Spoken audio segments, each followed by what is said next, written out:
Depois de arrasar ilhas caribenhas e provocar enchentes no estado americano da Flórida, o furacão Irma perdeu força e virou uma tempestade tropical. Mais de 40 pessoas morreram, 9 nos Estados Unidos. 210 quilômetros por hora.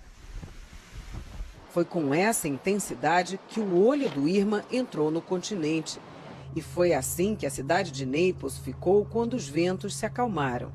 No conjunto de ilhas conhecidas como Florida Keys, onde o Irma chegou no domingo pela manhã, os danos foram ainda piores.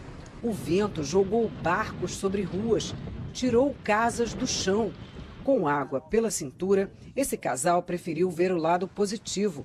Meu telhado quebrou, meu jardim foi destruído, mas a estrutura da casa está intacta. Irma deixou mais de 6 milhões de moradores da Flórida sem energia elétrica e causou o cancelamento de 10 mil voos. A costa leste do estado não pegou os ventos mais fortes, mas nem por isso escapou por completo. Orlando, no meio da Flórida, conhecida pelos parques temáticos, ficou alagada. Em Fort Lauderdale, onde a prefeitura decretou toque de recolher, a polícia prendeu 9 pessoas acusadas de saquear lojas. E em Miami, mesmo longe do olho do furacão, a maré alta e o vento provocaram inundações. Em algumas áreas de Miami, as ruas ficaram parecendo rios. A força da água foi tanta que arrastou galhos de árvore, muito lixo. E olha só o que veio parar em cima do gramado desse parque. Esse barco, que estava ancorado a mais de 300 metros daqui, na Baía de Coconut Grove, uma das regiões mais valorizadas da cidade. A manhã ensolarada foi de muito trabalho. Os moradores retiravam árvores inteiras que foram arrancadas pela tempestade. Glenn vai ter que esperar ajuda. A palmeira quebrou o telhado da casa e derrubou um fio de alta tensão. Ninguém se machucou. A casa dá para substituir. A vida, não. Segundo estimativas, os prejuízos na Flórida passam dos 50 bilhões de dólares. Alguns estragos são difíceis de medir. A maré alta não trouxe só enchente para Miami, não. Olha só, o visitante inesperado que chegou bem pertinho da costa, normalmente ele estaria bem longe daqui. Pompano Beach, cidade com uma grande comunidade brasileira, sofreu poucos estragos. Mas Janice não vai esquecer tão cedo da passagem do Irma. A experiência foi a pior possível, porque eu fiquei muito nervosa. Foi o meu primeiro furacão aqui na Flórida. Irma começou a passar pelo Caribe 5 dias atrás como categoria 5, a máxima. Hoje, o governo cubano confirmou 10 mortes. Muitas ilhas caribenhas estão sem condições de cuidar da população e dependem da ajuda de governos europeus que administram a região. Em algumas ilhas, os hospitais foram parcialmente destruídos. Há escassez de comida e água. E, segundo a imprensa local, o número de saques a residências e mercados está aumentando. A gente muda de assunto agora, a gente vai falar do furacão. Subiu para 41 o número de mortos na passagem do Irma pelo Caribe e pela Flórida. Agora ele perdeu força e se tornou uma tempestade tropical. A correspondente Sandra Coutinho está em Miami, no sul da Flórida, e tem as informações. A tempestade tropical Irma está neste momento na fronteira entre a Flórida e a Geórgia e ameaça mais 4 estados, o Tennessee, as Carolinas do Sul e do Norte, além do Alabama. Aqui em Miami, o dia amanheceu ensolarado, mas ainda há muito lixo nas ruas, árvores foram arrancadas, galhos estão por toda parte. Aqui em Coconut Grove, uma das regiões mais valorizadas da cidade, ainda há muita destruição, algumas áreas ainda estão alagadas. E olha, alguns barcos vieram parar nos parques e até no calçadão. As marinas também tiveram vários barcos, um empilhado em cima do outro, como se fossem de brinquedo. É bastante assustador. O governador aqui do estado da Flórida, o Rick Scott, pediu que as pessoas ainda não relaxem completamente, porque ainda pode haver inundações por aqui.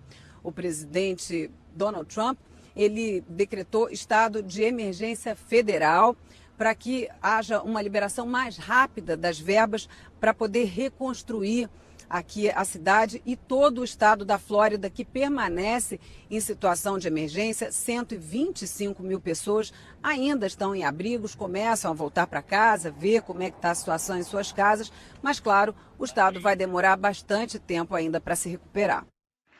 5.800.000 pessoas estão sem luz na Flórida. Várias cidades no estado ainda sofrem com as fortes chuvas e enchentes. O Irma, que foi um dos mais poderosos furacões registrados no Atlântico, tocou o solo primeiro em Florida Keys, com categoria 4 e ventos de mais de 200 quilômetros por hora. Um meteorologista e jornalista postou um vídeo nas redes sociais mostrando o colega Justin Drake tentando medir a velocidade do vento.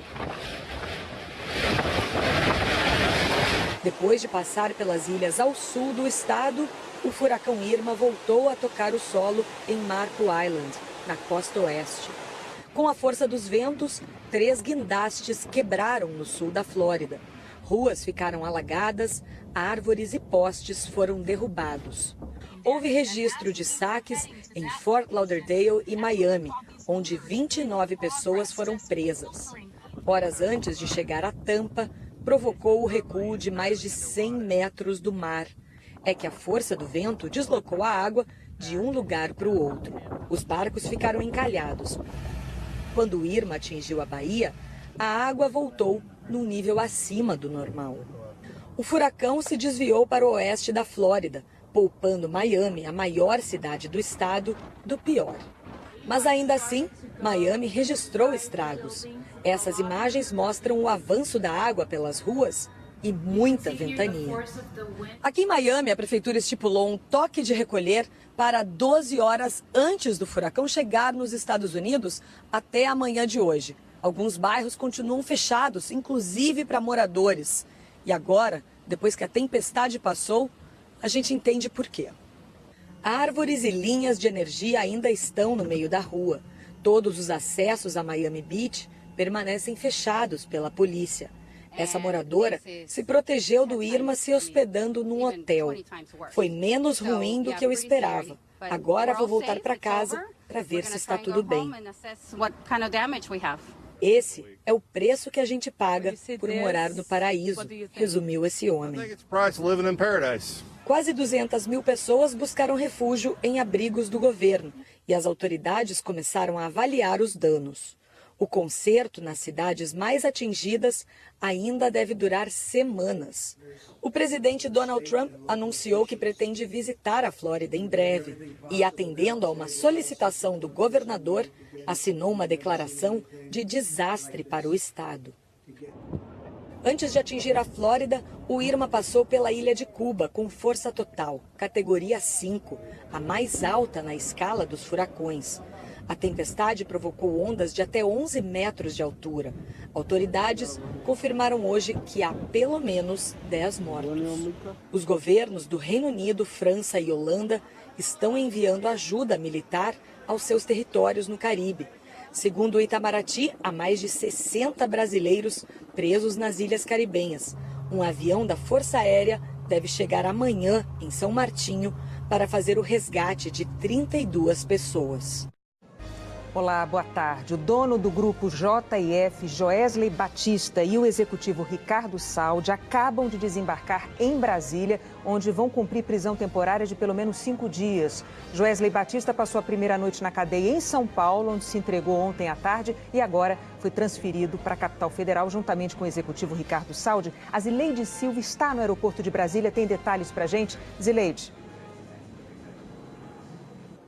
Oi, Renata, boa tarde. Olha, o avião da Polícia Federal pousou aqui em Brasília às 3 horas e 23 minutos. Taxiou e por volta das 3 horas e 34 minutos, o executivo Ricardo Saldi e o empresário Joesley Batista desembarcaram. Nós temos imagens desse desembarque feito agora há pouco aqui no Aeroporto Internacional de Brasília. Bom, agora há duas possibilidades. Eles também já deixaram aqui o aeroporto, embarcaram em 2 carros separados e seguem agora num comboio. Por questão de segurança, a polícia não divulgou para onde eles irão agora. São 2 opções: o Instituto Médico Legal para o exame de corpo de delito ou então a Superintendência da Polícia Federal, onde eles deverão prestar depoimento e onde permanecerão presos. Como você disse, é uma prisão temporária de 5 dias, prisão que pode ser prorrogada e pode também se transformar numa prisão preventiva, essa sem um prazo definido para terminar. Os dois chegaram no aeroporto de Congonhas por volta das 11 horas da manhã, mas só embarcaram por volta das 2 horas da tarde. Isso porque a Polícia Federal esperou pelos malotes. Hoje cedo houve uma operação de busca e apreensão e então a polícia resolveu esperar os malotes com tudo que foi apreendido nessas operações na casa do empresário Joesley Batista e também na casa do executivo Ricardo Saldi. Quando os malotes chegaram, aí sim eles embarcaram por volta das 2 horas da manhã. Essa prisão, lembrando, foi autorizada pelo relator da Operação Lava Jato no Supremo Tribunal Federal, o ministro Edson Fachin. Prisão que foi solicitada pelo Procurador-Geral da República, Rodrigo Janot. Renata? Nós vimos a Lisileide pelas imagens que mostramos. O primeiro a desembarcar foi o empresário, o executivo Ricardo Saldi. Logo depois, o empresário Joesley Batista. Aparentemente, pelas imagens, não estavam algemados. A gente continua acompanhando e a cobertura completa sobre essa transferência dos executivos da JF para a carceragem da Polícia Federal em Brasília, você vê logo mais no Jornal Nacional. Até já!